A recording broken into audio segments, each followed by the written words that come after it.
Salutare tuturor și bine v-am regăsit într-un nou episod. În episodul de astăzi intrăm direct în culisele dependenței digitale a Europei și vedem ce se întâmplă când un continent începe să caute libertatea. Pregătește-te, începe Europa fără Microsoft Office. Rămâne oare Europa fără Microsoft? Sau e pur și simplu o lume care se schimbă în tăcere? În inima birocrației europene, între zidurile de sticlă ale instituțiilor și în birourile micilor antreprenori, se desfășoară o revoluție tăcută. Nu se strigă în stradă, nu există bannere și nici discursuri electorale incendiare. Este o revoluție a codului sursă, purtată în liniștea sălilor de servere. De decenii, coloana vertebrală a economiei noastre a fost construită pe un singur fundament: Microsoft Office, o suită de programe care a devenit limbajul universal al afacerilor. Dar această eficiență a venit cu un preț nevăzut. Întrebarea nu mai este doar cât costă licența, ci unde se duc datele noastre. Într-o eră în care informația este noul petrol, dependența Europei de un singur gigant american a devenit o vulnerabilitate strategică. Vorbim despre controlul asupra proprietății intelectuale, despre standardele închise care forțează upgrade-uri constante și despre un monopol care dictează cum comunicăm. Dar din umbră se ridică alternativele. Nu sunt simple replici, sunt declarații de independență digitală. Protagoniștii rezistenței sunt EuroOffice, moștenirea maghiară care a încercat să adapteze codul scris pentru nevoile specifice ale administrației publice europene, pariind pe adaptabilitate locală. OnlyOffice, inovația care vine din Letonia, propunând o arhitectură modernă, colaborativă, care sfidează direct supremația Office 365 în cloud. Și LibreOffice, gigantul open source, un proiect comunitar masiv susținut de fundații europene, care demonstrează că mii de programatori voluntari pot concura cu corporații de trilioane de dolari. Aceasta este povestea efortului de a crea un ecosistem software care să vorbească limbile Europei, să respecte legile ei de confidențialitate și să ofere în sfârșit o ieșire din grădina împrejmuită a gigantului din Redmond. Este Europa pregătită să apese butonul de uninstall pe Microsoft sau suntem prea adânc prinși în ecosistem pentru a mai putea pleca? De ce vrea Europa să evadeze oare? Europa nu are o problemă cu Microsoft ca tehnologie. Nimeni nu contestă că Excel este o capodoperă de inginerie sau că Word a definit modul în care scrie. Problema nu este produsul, ci lanțul. O dependență atât de profundă încât dacă Microsoft ar decide mâine să oprească serverele în Europa, întregi guverne ar îngheța instantaneu. Haideți să vedem care sunt cei 4 piloni care forțează Europa să caute o ieșire de urgență. 1. Sângerarea financiară, taxa pe existență digitală.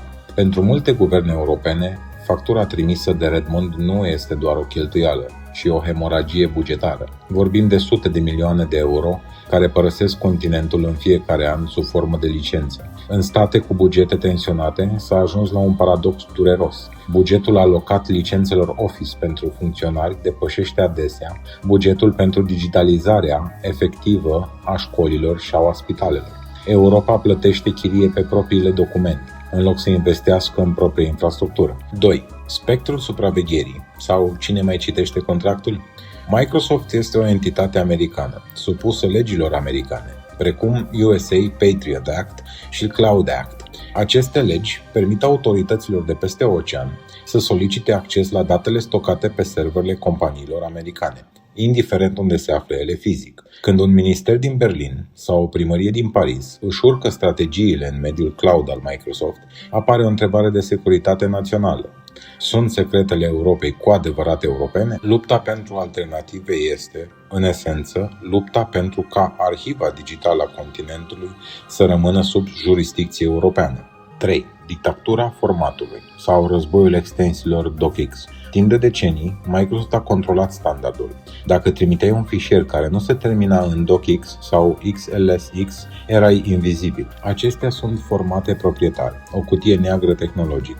Europa ripostează prin ODF, Open Document Format, și este bătălia pentru standarde deschise, unde documentele trebuie să fie ca drumurile publice, accesibile oricui, indiferent ce mașină sau software conduce. Europa vrea ca cetățenii săi să nu fie obligați să cumpere un anumit software doar pentru a putea citi un act oficial. 4. Suveranitatea digitală și visul autonomiei. În geopolitica secolului 21, dacă nu îți deții codul, nu îți deții viitorul. Dependența de o singură companie pentru e-mail, stocare cloud și colaborare înseamnă pierderea controlului asupra propriei infrastructuri critice. Suveranitatea digitală nu este un moft naționalist, ci o necesitate de supraviețuire. Este dorința Europei de a nu mai fi un simplu consumator de tehnologie de import, ci un arhitect al propriului spațiu digital. Căutarea a început, dar drumul de la dependență la libertate este plin de obstacole tehnice și obișnuințe greu de ucis. Prima oprire în această căutare? O moștenire ambițioasă, numită EuroOffice.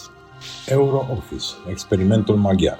În inima Europei Centrale, o echipă de programatori din Ungaria a înțeles un lucru esențial înaintea multora. Dacă vrei să scapi de un gigant, trebuie să începi prin a vorbi limba localnicilor, așa că s-a născut EuroOffice. Nu a fost doar un software, a fost prima încercare serioasă de a demonstra că Europa nu trebuie să aștepte permisiunea din Silicon Valley pentru a-și gestiona documentele. Dar ce este de fapt EuroOffice?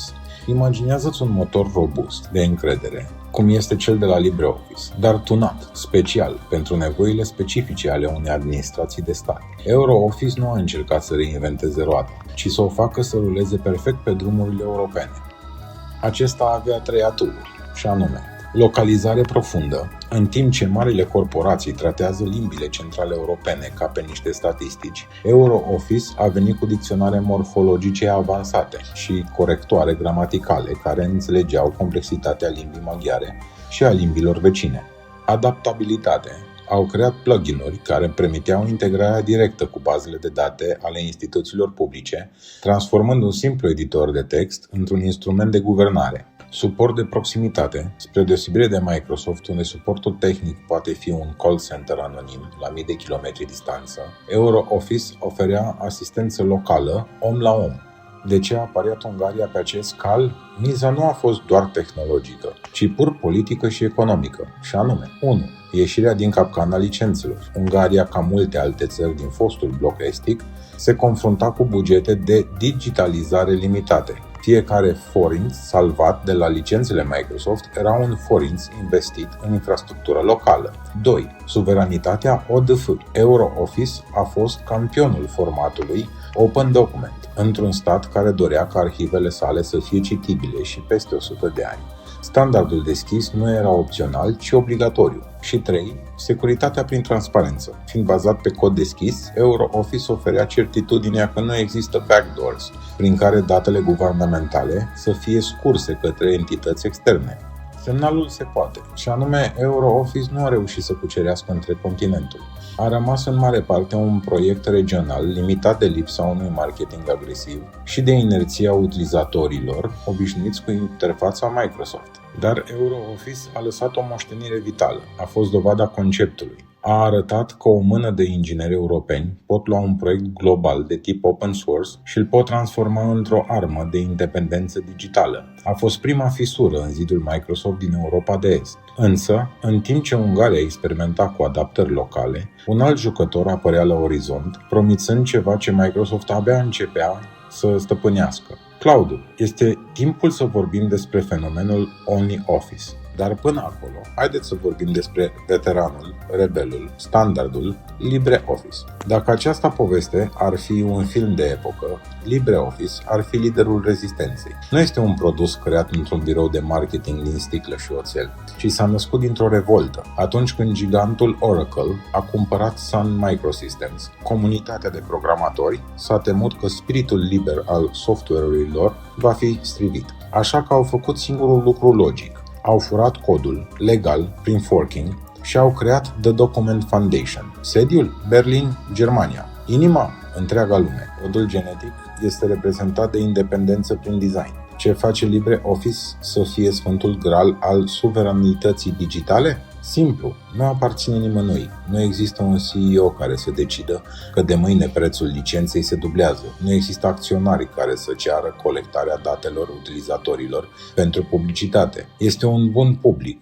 la fel ca un parc sau ca o bibliotecă. Pentru guvernele din Franța, Italia sau Spania, acesta este argumentul suprem. Independență totală față de capriciile unei corporații străine.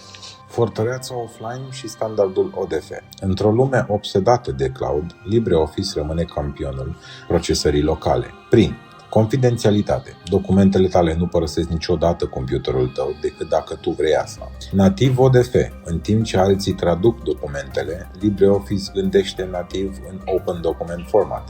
Este limbajul oficial pe care Europa vrea să îl impună pentru a se asigura că fișierele create azi vor putea fi citite și peste 500 de ani, fără a plăti taxă la Microsoft. Când statul spune ajunge, LibreOffice nu este doar pentru entuziaști. Este motorul din spatele unor decizii politice masive. Ca exemplu, jandarmeria franceză a migrat mii de computere pe LibreOffice, economisind milioane de euro. Administrația din München, o poveste celebră și complicată de dragoste și ură, cu Linux și LibreOffice, care a demonstrat că drumul spre libertate este pavat cu provocări politice, călcâiul lui Ahile sau războiul formatelor. Dar LibreOffice are o bătălie pe care o pierde adesea în ochii utilizatorilor obișnuiți, și anume compatibilitatea. Ai deschis vreodată un document DocX complex în LibreOffice și ai văzut cum tabelele au sărit de la locul lor, iar fonturile au luat o razna? Nu este vina programatorilor LibreOffice, este rezultatul unei strategii numite Embrace, Extend and Extinguish. Microsoft folosește formate proprietare, pline de secrete tehnice, greu de reprodus perfect de către voluntari. Acesta este bariera invizibilă, nu calitatea programului, ci zidul ridicat de Microsoft în jurul documentelor sale. LibreOffice este veteranul care ne-a învățat că putem fi liberi, dar pe măsură ce lumea s-a mutat în browser și în munca colaborativă în timp real, un nou jucător a apărut din Letonia, gata să bată Microsoft pe propriul teren, și anume OnlyOffice. OnlyOffice este challengerul din Riga și cloudul suveran. Dacă LibreOffice este veteranul rezistenței, echipat pentru război de gherilă, OnlyOffice este unitatea de elită, dotată cu cea mai nouă tehnologie de interceptare. Apărut dintr-o companie letonă, OnlyOffice nu a vrut doar să ofere o alternativă, a vrut să ofere o experiență care să-l facă pe utilizatorul de Microsoft 365 să uite că a schimbat tabăra, și anume prin clonarea experienței. Cea mai mare barieră în calea schimbării este obișnuința. OnlyOffice a înțeles asta perfect. Spre deosebire de alte proiecte open source care au meniuri complexe și uneori arhaice, OnlyOffice arată că se simte ca Microsoft Office. Trecerea pentru un angajat de la multinațională sau pentru un funcționar public este aproape instantanee. Nu e nevoie de luni de training. Este curba de învățare zero. Fiind calul tren al compatibilității, OnlyOffice a făcut un pariu riscant, dar genial. În loc să forțeze formatul ODF ca standard primar, a decis să stăpânească formatul inamicului. Arhitectura sa internă este construită direct pe OOXML, adică DocX, XLSX, PPTX. Rezultatul? Un document creat în Microsoft Office se deschide în OnlyOffice cu o precizie chirurgicală. Tabelele nu se mai deplasează, fonturile rămân la locul lor, iar macrocomenzile nu se strică. Norul din propria grădină, cu ghilimele de rigoare, conceptul self-hosted. Aici OnlyOffice lovește acolo unde Microsoft este cel mai vulnerabil, în Europa. Microsoft 365 te obligă să stochezi datele în cloudul lor. OnlyOffice îți oferă motorul, dar te lasă pe tine să alegi unde îl parchezi. Self-hosted, ca de exemplu o primărie din Germania poate instala OnlyOffice pe propriile servere în propriul subsol. Colaborare în timp real oferă aceeași experiență de editare simultană ca și Google Docs sau Office 365, dar cu o garanție de fier. Niciun bit de informație nu părăsește granițele instituției. Pe parteneriate strategice. OnlyOffice nu luptă singur. S-a integrat perfect cu alte platforme europene de succes, cum ar fi Nextcloud sau OwnCloud. Împreună cu acestea formează o suită completă de productivitate: e-mail, stocare, calendar și editare de documente. Este practic un anti-Microsoft modular. Pentru Europa, OnlyOffice este răspunsul modern. Este dovada că poți avea confortul secolului 21, colaborare instantanee și o interfață elegantă, fără a semna un cec în alb pentru securitatea datelor tale către o corporație de peste ocean.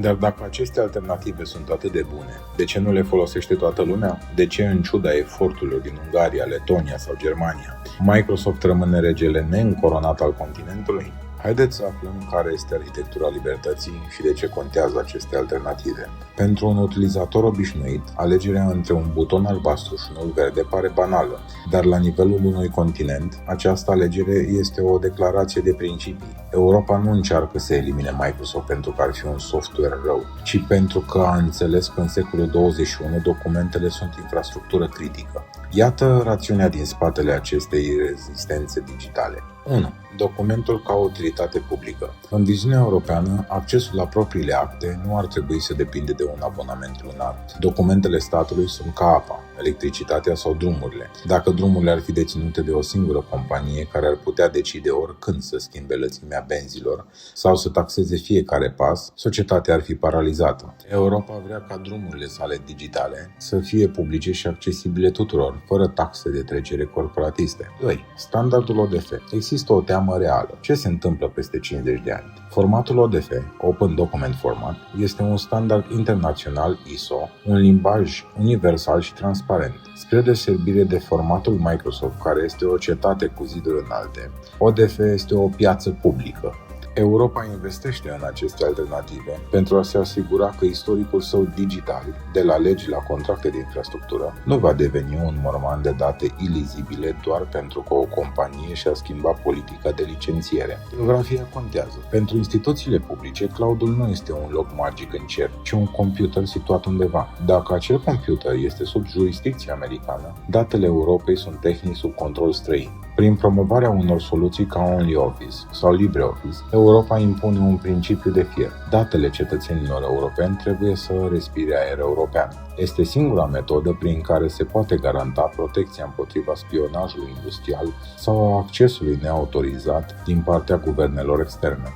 De la licență la inovație. Matematica este simplă, dar brutală. Sutele de milioane de euro care pleacă anual către Redmond sunt capital mort pentru economia locală. Trecerea la open source înseamnă că acele sume pot fi investite în programatori europeni. În loc să plătească pentru dreptul de a folosi un program, Europa plătește pentru dreptul de a-l îmbunătăți și de a-l adapta nevoilor sale. Este trecerea de la statutul de consumator pasiv la cel de creator activ. Interoperabilitatea și sfârșitul dictaturii digitale. Europa vrea o lume în care nu contează ce program folosești. Vrea un document creat într-o primărie din Spania folosind LibreOffice să ajungă la un cetățean din România care folosește OnlyOffice, fără nicio eroare de afișare. Această interoperabilitate totală este singura cale de a sparge monopolul și de a permite micilor firme de software să concureze pe picior de egalitate cu giganții.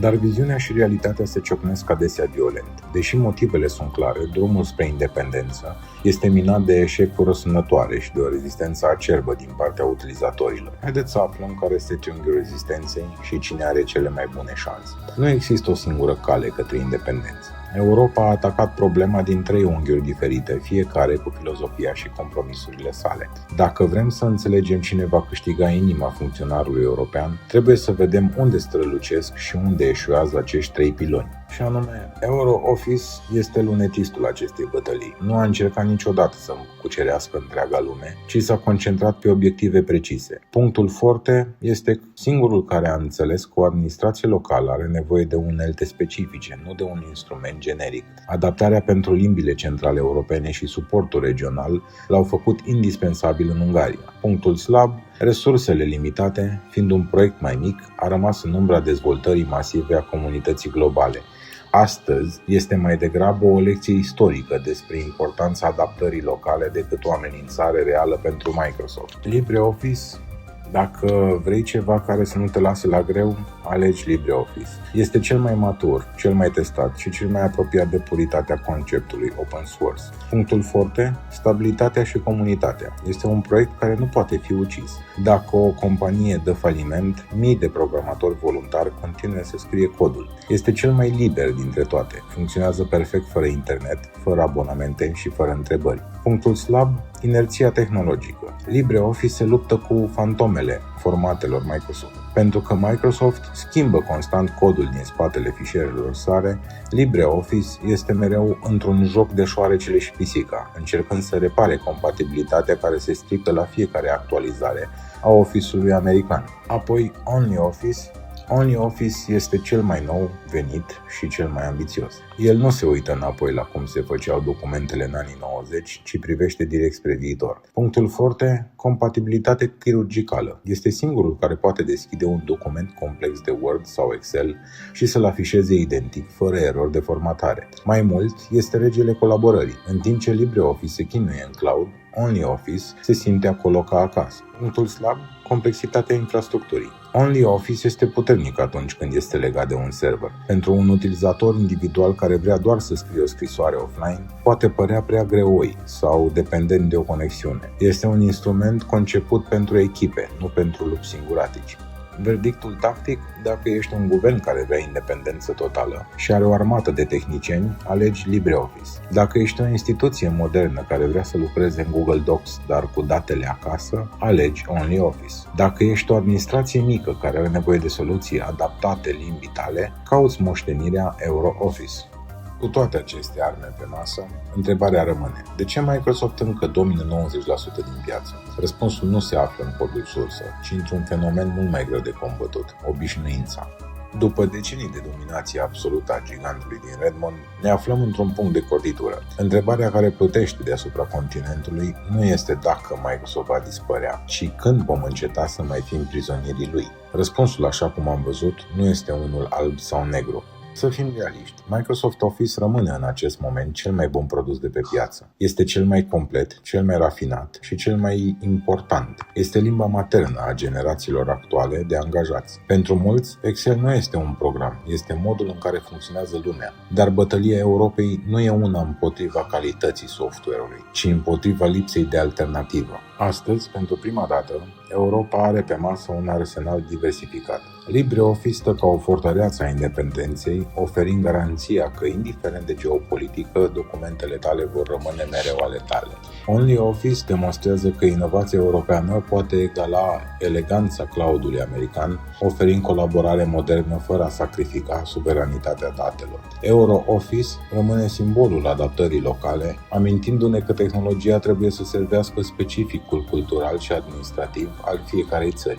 Și concluzie, adevăratul succes al acestui demers nu va fi marcat de o zi în care Microsoft va fi interzis prin lege. Acesta nu se va întâmpla. Succesul este faptul că în 2026, un primar dintr-un sat din România, un ministru din Germania sau un student din Franța au în sfârșit o opțiune. Europa nu mai vrea să scape de Microsoft dintr-o furie oarbă. Vrea să se asigure că dacă mâine condițiile se schimbă, dacă prețul explodează sau dacă securitatea este compromisă, continentul are unde să plece. Revoluția tăcută despre care vorbeam la început nu este despre distrugerea unui monopol, ci despre construirea unei alternative. Este despre trecerea de la trebuie să folosim asta la alegem să folosim asta. Pentru Europa, independența digitală nu mai este un vis utopic scris pe un forum Linux. Este o realitate instalată pe milioane de computere. Lanțurile dependenței nu se rup dintr-o dată, se desfac linie cu linie de cod, document cu document, până când, într-o zi, ne vom trezi și vom realiza că suntem în sfârșit liberi.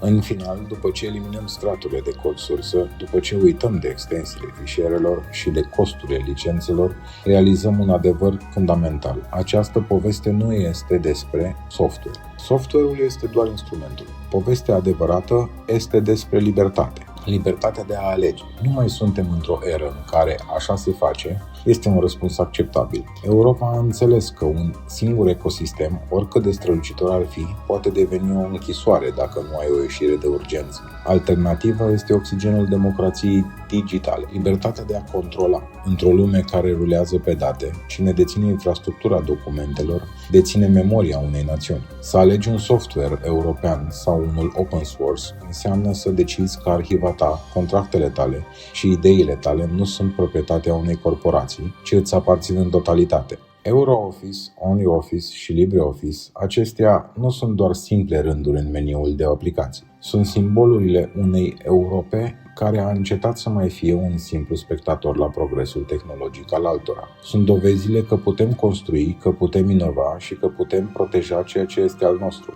Fiecare document salvat în format deschis, fiecare instituție care face trecerea către o soluție suverană, este un pas mic către Europa stăpână pe propriul viitor digital. Nu este vorba de a dărâma giganții, ci de a nu ne lăsa striviți de ei. Lumea digitală de mâine nu mai aparține unui singur birou din Silicon Valley. Ea aparține celor care au curajul să folosească și alte butoane. În tot acest episod am vorbit despre cod, despre formate, despre licențe, despre giganți tehnologici. Dar la final, adevărul e simplu. Nu tehnologia decide viitorul Europei, ci oamenii care o folosesc. Trăim într-o lume în care fiecare document, fiecare e-mail, fiecare fișier salvat este o piesă din identitatea noastră digitală. Iar identitatea nu ar trebui să fie închiriată, nu ar trebui controlată, nu ar trebui condiționată de un abonament. Europa începe să înțeleagă asta. Instituții, orașe, școli, companii, toate fac pași mici, dar siguri spre un viitor în care libertatea digitală nu mai este un lux, ci o alegere firească. Alege să trăiești digital, dar trăiește liber. Alege să nu depinzi de un singur furnizor. Alege standarde deschise, alege transparența, alege controlul asupra propriilor date.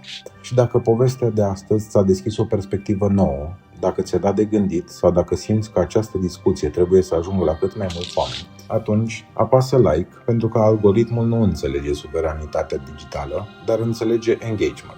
Distribuie episodul pentru că alții să afle că există alternative și abonează-te pentru a continua împreună această serie despre libertatea tehnologiei și viitorul digital al Europei. Fiecare share, fiecare comentariu, fiecare abonare ajută ca mesajul să ajungă mai departe decât zidurile acestui episod. Îți mulțumesc că ai fost alături de mine în această călătorie. Ne vedem în episodul următor.